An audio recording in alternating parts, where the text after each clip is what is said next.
নির্বাচনের মিছিলে বিএনপি যুক্ত হয়েছে প্রায় 200 এর অধিক আসনে 237টি। এখন কি মনে হয় যে আসলে খুব ভালো, নির্বাচনের আরেকটি বড় পদক্ষেপ এই মনোনয়নের মাধ্যমে, এবং নেতা কর্মীরা উল্লসিত, দেশের মানুষ উল্লসিত। আজকে প্রায় 15 বছর পরে তারা ভোট দিতে পারবে, তাদের প্রতিনিধি নির্বাচিত করতে পারবে। যেহেতু ত্যাগ স্বীকার করা হয়েছে গণতন্ত্রের জন্য, গণতন্ত্র বাংলাদেশের মানুষের মালিকানা ফিরে পাওয়ার জন্য, আমরা সেই দিকে যাচ্ছি। ফেব্রুয়ারি নির্বাচনের মাধ্যমে বাংলাদেশের মানুষ আবার তার মালিকানা ফিরে পাবে, তার ভোটের মাধ্যমে তার প্রতিনিধি নির্বাচিত করতে পারবে, যেই প্রতিনিধি তার কাছে দায়বদ্ধ থাকবে, জবাবদিহি থাকবে। এই জন্যই তো লড়াই, এর জন্য এত ত্যাগ।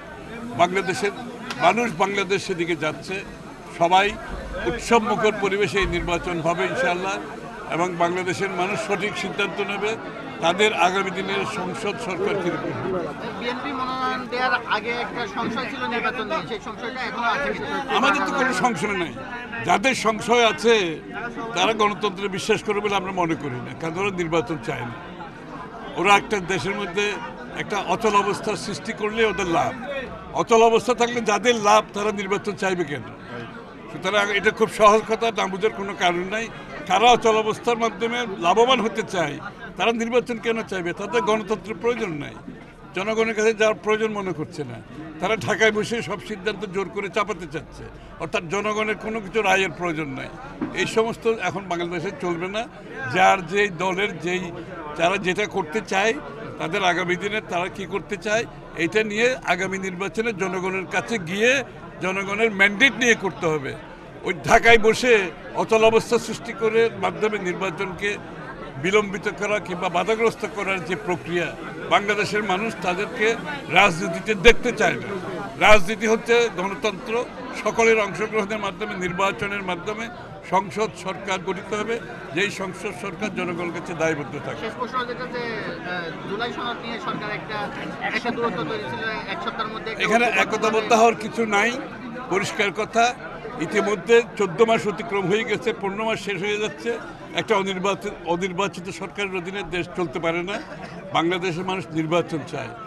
আর সনদের ব্যাপারে প্রচুর আলাপ হয়েছে, ঐক্যমত হয়েছে। যতটুকু ঐক্যমত হয়েছে তার ভিত্তিতে সনদ সই হয়ে গেছে। এরপরে এটা নতুন করে আলাপের কিছু নাই। ওনারা বলেছিল যে রেফারির ভূমিকা থাকলে জামাত আলোচনায় বসবে, সেক্ষেত্রে আপনাদের দলের পক্ষ থেকে আমি তো বলছি এখানে এই চ্যাপ্টার খোলার কোনো সুযোগ নাই। এখানে আলোচনার মাধ্যমে ঐক্যমত হয়েছে, সনদ সই হয়ে গেছে। নতুন করে এই চ্যাপ্টার খুলে আবার নতুন নতুন কথা এনে যেখানে ঐক্যমত হবে না সেটা করা সম্ভব না, কারণ এটা কথাইটা হচ্ছে ঐক্যমত। যতটুকু ঐক্যমত হয়েছে সনদ সই হয়ে গেছে, আবার নতুন করে আলাপ আলোচনার কোনো সুযোগ নাই। যেগুলো ঐক্যমতের বাইরে, প্রত্যেক দলেরই অনেক কিছু আছে দাবি দেওয়া, যেটা ঐক্যমত আসেনি। কারণ ঐক্যমত হওয়ার সব বিষয়ে সব দলে সম্ভব না। এটা তো আর বাকশাল না যে আমাকে সকলে একমত হইতে হবে।